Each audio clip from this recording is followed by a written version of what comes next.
Vous avez entendu l'expression « Si ce n'était la grâce de Dieu, je serais perdu ».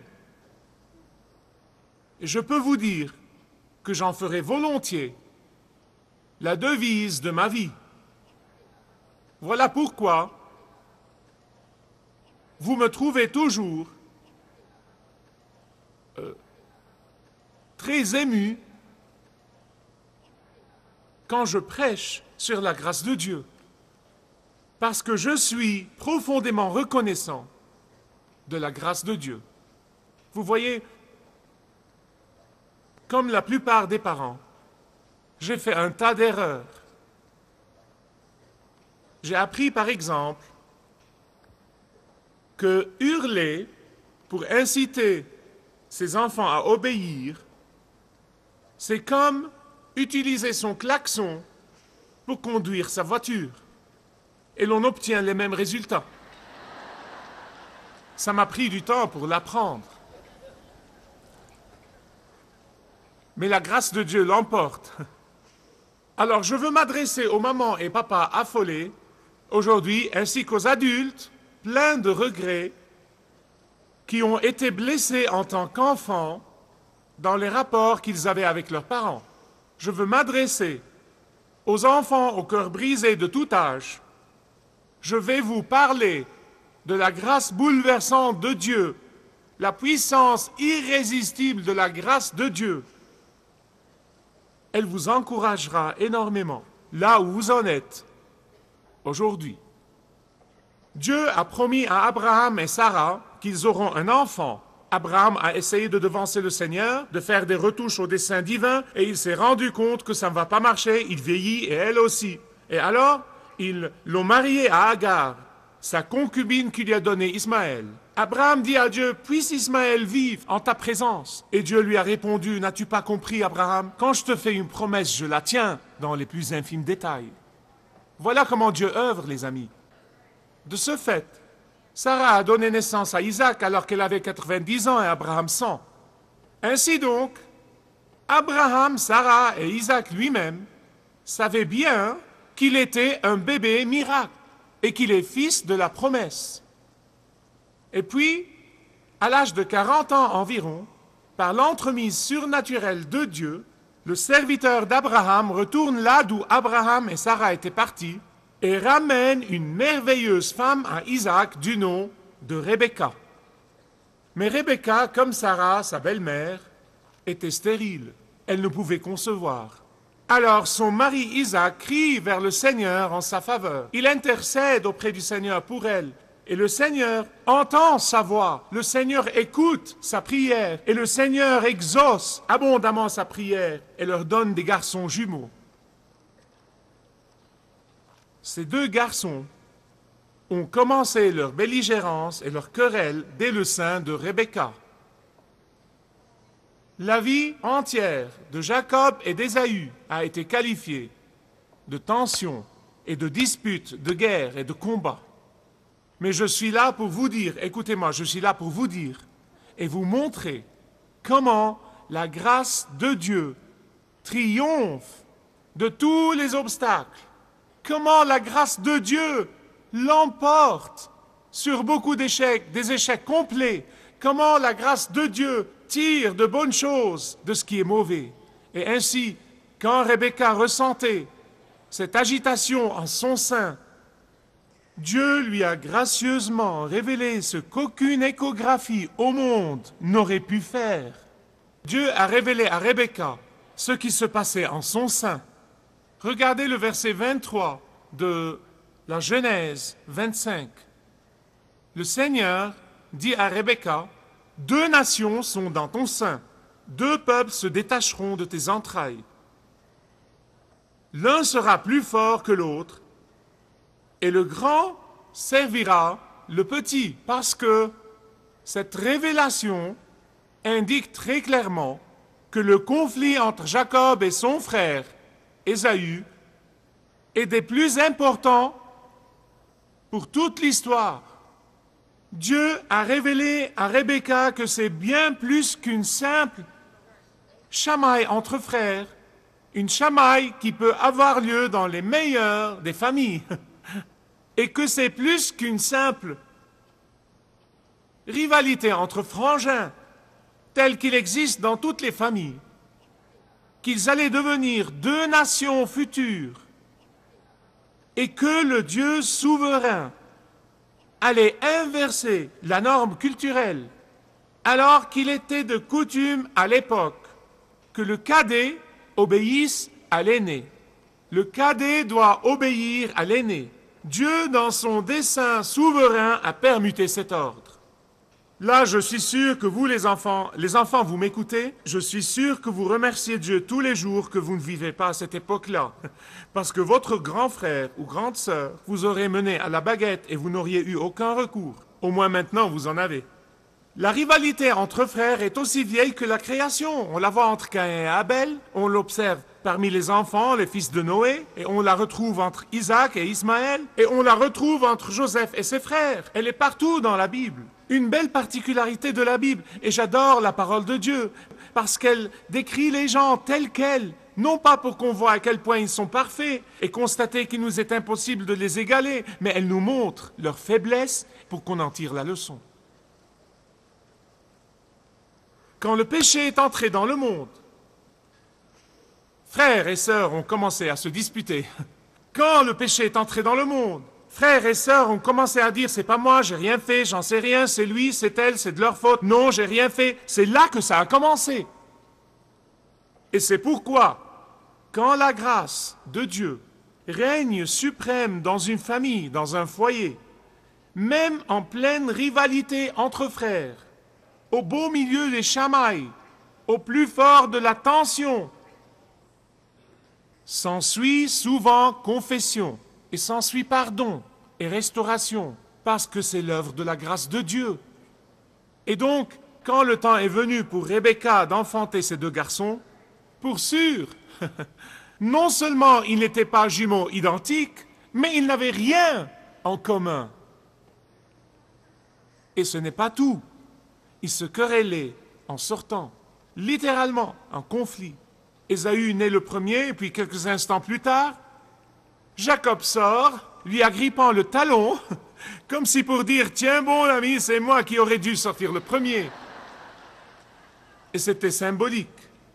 Cette tension a caractérisé leur rapport toute leur vie. En quoi pensez-vous qu'Isaac et Rebecca ont échoué dans l'éducation de leurs enfants? Pendant que vous réfléchissez à la réponse, je vais vous donner mon avis personnel. Je pense que c'est le manque d'unité entre Isaac et de Rebecca en tant que mari et femme qui a aidé à aggraver la tension entre ces deux garçons. Et donc, de retour à la question, en quoi Isaac et Rebecca ont-ils échoué? Qu'est-ce qu'ils ont négligé dans leur responsabilité parentale? C'était dans le fait qu'ils n'ont pas formé et éduqué leurs enfants dans la parole de Dieu et selon les promesses de Dieu. Vous saisissez? Verset 23 du chapitre 25 de la Genèse. Regardez bien, que peut-on lire? Le grand servira qui? Le petit, disons-le ensemble, le grand servira. Qu'est-ce que Dieu veut leur communiquer? Quelle est la promesse de Dieu? Ils étaient encore dans le sein. Ça signifie qu'Isaac et Rebecca, qui connaissaient bien tous les deux le miracle de la naissance d'Isaac, que Isaac et Rebecca qui avaient compris que Isaac est le fils de la promesse, que Isaac et Rebecca qui avaient déjà compris que c'est par Isaac que le Messie allait venir au monde. Et donc, quand Dieu a dit c'est de la lignée de Jacob que le Messie viendra, c'est Jacob qui va régner et son frère le servira, la parole de Dieu était bien claire. Cette parole aurait dû être leur nourriture, ça aurait dû être leur boisson, ça aurait dû être leur devise jour et nuit. Et donc, Isaac et Rebecca auraient dû préparer Ésaü à s'attendre à ce que ces bénédictions viennent par son frère Jacob. Ils auraient dû instruire Ésaü que le Messie promis allait venir par son frère Jacob. Ils auraient dû être plus diligents à préparer leur fils à comprendre les promesses de Dieu dans la parole de Dieu. Et là, Ésaü était un rude individualiste. Je veux dire qu'il était l'homme du plein air, le sportif, le chasseur. Jacob, d'autre part, était un fils à sa mère. Il traînait toujours dans la cuisine de maman. C'était le réfléchi et le planificateur, le stratège et le combinard. C'était le cuisinier qui a appris à cuisiner de sa mère. Jacob était toujours proche de la maison. C'est pourquoi on le trouve toujours au bon endroit, au bon moment. Ces différences entre ces deux garçons, les deux fils, ont malheureusement mené au péché de flagrant favoritisme de la part de leurs parents. Regardez le verset 28, la Genèse 25, 28. Ce verset devrait être un avertissement à toutes les jeunes mamans et papas et futures mamans et papas.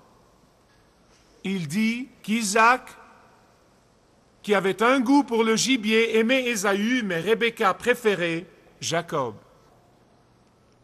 Mes amis, écoutez-moi, un favoritisme flagrant de la part des parents est un péché.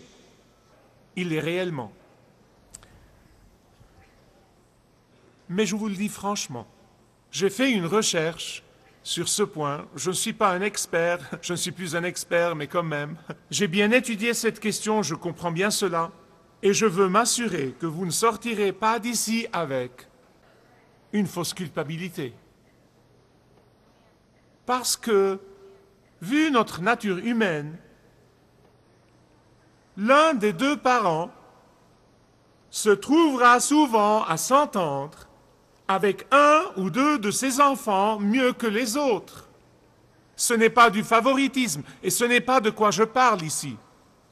Certains d'entre vous, adultes, qui éprouvez une profonde douleur de la colère et de la déception parce que vous n'étiez pas l'enfant favori ou vous pensez ne pas avoir été le favori, laissez-moi vous dire que je sais très bien ce que c'est.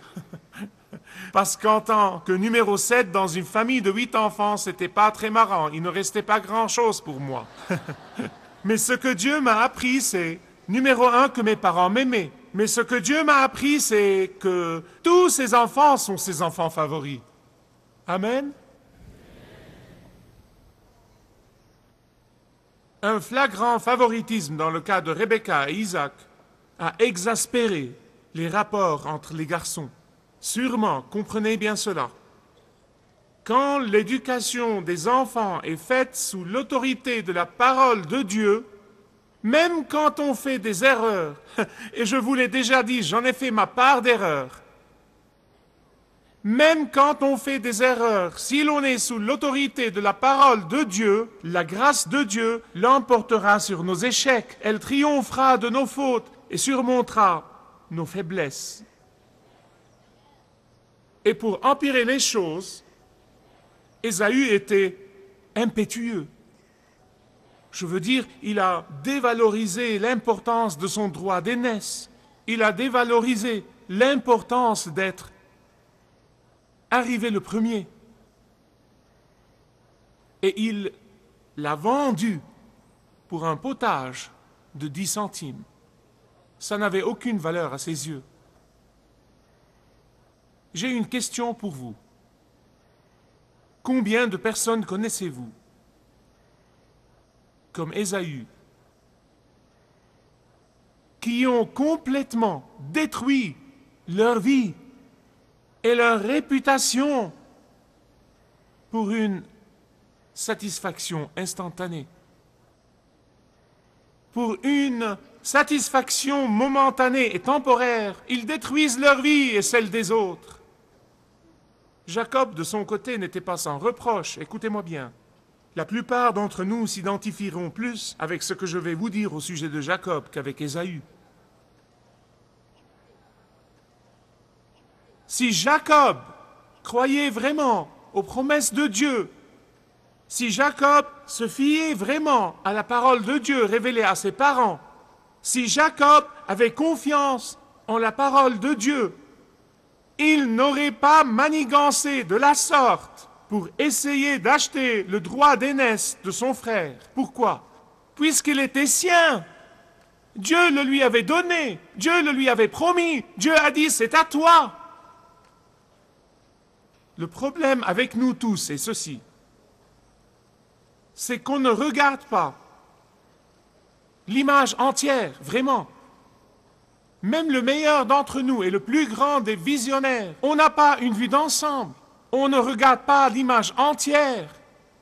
On prend des décisions impulsives nous basant sur les conditions actuelles. On tire des conclusions incorrectes, fondées sur des circonstances présentes. Mais Dieu voit la situation dans son ensemble. Il voit le commencement et il voit la fin, il voit le milieu, il voit le tout, il voit le visible et il voit l'invisible. Et c'est pourquoi il vaut tellement mieux de lui laisser le soin d'accomplir ses propres promesses, au lieu d'essayer de réaliser ses promesses pour lui. Ça a échoué quand Abraham a essayé avec Ismaël, et ça échoue à chaque fois. Comme Jacob, qui s'impatientait à l'égard de Dieu, et Rebecca, qui ne l'a pas encouragé à s'en remettre aux promesses de Dieu, et Isaac son père. Nous aussi, nous avons tendance à prendre les choses en main. Prendre les choses en main peut nous donner un sentiment de satisfaction. Ça peut nous faire l'effet d'un petit succès. Ça nous donne la satisfaction d'avoir accompli quelque chose. Mais ça peut nous attirer pas mal d'ennuis et de peines en cours de route. Et ça pourrait se terminer. Toutes ces manigances, et toutes ces combines et ces complots, et toutes ces manœuvres et ces ruses, et toutes ces manipulations, elles sont toutes revenues le hanter.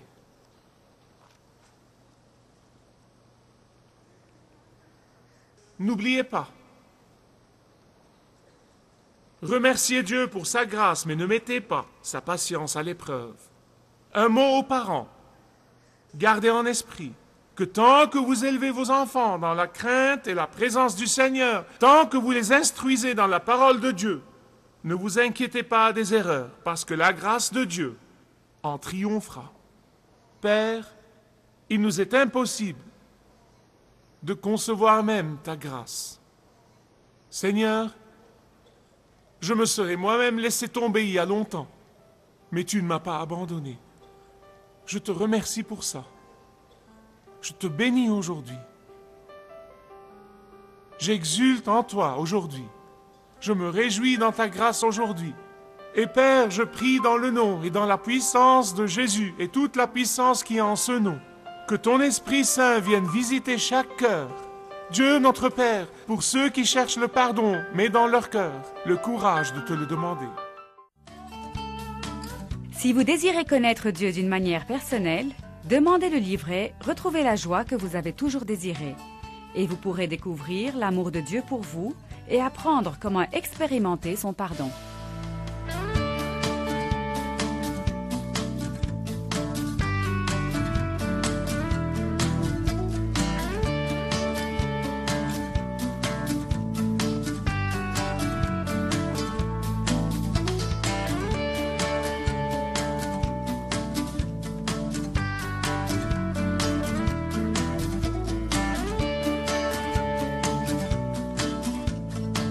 Si vous avez une relation personnelle avec Dieu et vous êtes intéressé à marcher plus intimement avec lui, demandez le livret « 7 pas sur le chemin de la foi » qui vous guidera dans une relation plus profonde avec votre Père Céleste. Demandez votre livret gratuit.